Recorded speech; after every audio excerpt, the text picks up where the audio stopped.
Hello everyone, আসসালামু আলাইকুম। ফাইমস একাডেমির পক্ষ থেকে সবাইকে শুভেচ্ছা অভিনন্দন। আজকে আমরা ঢাকা বোর্ড 2023 সালে তাপগতিবিদ্যা সলিউশন করব। তোমরা যদি দেখো ভালোভাবে তোমরা বুঝতে পারবা। তো গ নম্বর প্রশ্নটা আমরা যদি দেখি, উদ্দীপক অনুসারে আর অবস্থানে আসতে তাপগতি ও ব্যবস্থাটিতে অন্তঃস্থ শক্তির পরিবর্তন কত? আমাদের একটা চিত্র দেওয়া আছে, চিত্রটা যদি আমরা ভালো মতন দেখি তাহলে আর অবস্থান আসছে তাপগতি ব্যবস্থায় অন্তঃস্থ শক্তির পরিবর্তন মানে ডিইউ এর মান চাইছে। কি দিয়ে আছে চিত্রে গ্যাসের চাপ ও তাপমাত্রা পরিবর্তন দেখানো হয়েছে। এখানে কিউ থেকে আর এ যেতে তাপগতি ব্যবস্থায় 80 জুল তাপ শক্তি সরবরাহ করা হয়েছে। তাহলে আমরা গ নাম্বারটা সলিউশন করি। গ নাম্বারটা যদি সলিউশন করি, এখানে দেয়া আছে কি 80 জুল তাপ শক্তি সরবরাহ করা হয়েছে। তাহলে ডিকিউ এর মান দেয়া আছে, তাহলে আমরা ডিকিউ এর মান পাইছি 80 জুল। তাহলে ডিইউ এর মানটা অন্তঃস্থ শক্তির মানটা চাইছে, ডিইউ এর মানটা আমরা বাইর করব। এটা হোয়াট। আর আমরা যদি এই প্রশ্নের মধ্যে ভালো মতন দেখি, আর অবস্থানে আসতে, আর অবস্থান মানে এই কিউ থেকে আর, এটা কিন্তু সমায়তন। দেখো রেখাটা কিন্তু সমায়তন।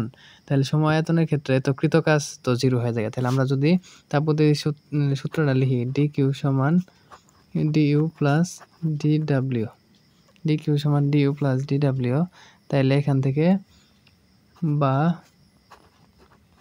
ডিকিউ সমান ডিইউ প্লাস এই ডিডব্লিউটা কি লেখা যায় পিডিভি, যেহেতু আয়তনে পরিবর্তন হবো না, তাই আমরা লিখে পাবো ডিকিউ সমান ডিইউ।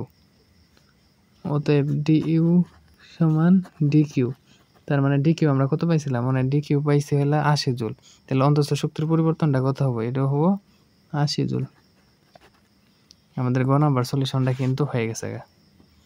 এখন আমরা ঘ নাম্বার সলিউশন করব।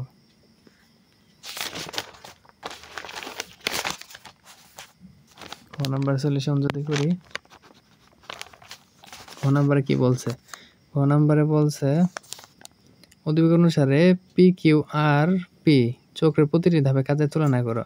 তাইলে আগে আমি বলে নেই যে পি থেকে কিউ এই যে এটা আছে সমচাপ রেখা, আর কিউ আর এটা হচ্ছে সম আয়তনীয় রেখা, আর পি আর এটা এই রেখাটা দিয়ে আমরা অনেকভাবে আয়তনটা বাই করতে পারবো। যেমন ট্রাপিজিয়াম ধরি একবারে ক্ষেত্রফলটা বাই করে দিয়ে পারবো, তাই আমি সহজটাই দেখাই দিচ্ছি নাকি। তাহলে প্রথমে কিউ আর ধাপ কিউ আর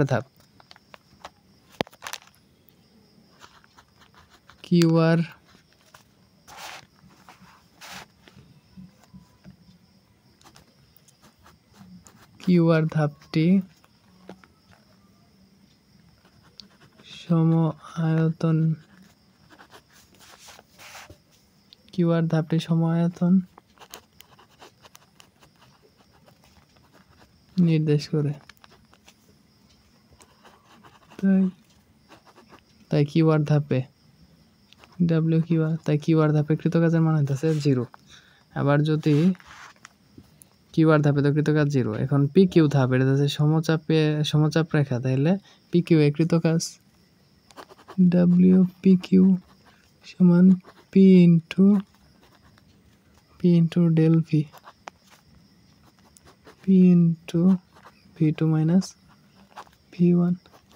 তাহলে এখানে পি কত, এই পি কিউ রেখায় পি হইতেছে 20, তাহলে আমরা 20 বসাইলাম। আর ভি2 কত, ভি2 হইতেছে 8 আর ভি1 হইতেছে 4, তাহলে 8 মাইনাস 4, তাইলে কত হইব, 8 থেকে 4 বাদ দিলে 4, 4 আর 20 কত, 4 দুগুণে 8, 80 জুল। তাহলে পি কিউ ধাপে কৃতকাজ কত, 80 জুল। এখন যদি আমরা আর পি ধাপে যদি কৃতকাজ বের করি,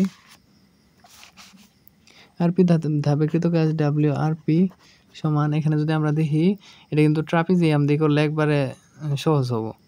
যেমন আর টি এটা হইতেছে একটা সমান্তরাল বাহু, তাই পি এস এটা একটা সমান্তরাল বাহু, আর উচ্চতাটা আছে পি কিউ। অতএব এই কৃতকাজটা হবে হাফ ইন্টু সমান্তরাল বাহুদের যোগফল। যেমন আর টি যদি যোগ করি এটা হচ্ছে 40 প্লাস আর পি এস হইতেছে 20 গুণ উচ্চতাটা পি কিউ, এটা 8 থেকে 4 বাদ দিলে কত, 4। তাহলে হাফ ইন্টু 40 আর 20 হইতেছে 60 ইন্টু 4, তাহলে কত হবো? 60 2 দিয়ে ভাগ করলে হইব 30, 30টা 4 দিয়ে গুণ করলে হবে 120 জুল। আমাদের কিন্তু ম্যাথটা হয়ে গেছে। অর্থাৎ প্রশ্নে কি বলছিল, উদ্দীপককে পি কিউ আর চক্রের প্রতিটি ধাপে কাজের তুলনা, তাহলে ডাব্লিউ আর পি এর হইতেছে সব থেকে বেশি, তারপরে হইতেছে ডাব্লিউ পি কিউ সব থেকে কম হইতেছে ডাব্লিউ কিউ আর। আশা করি সুন্দরভাবে বুঝাইতে পারছি।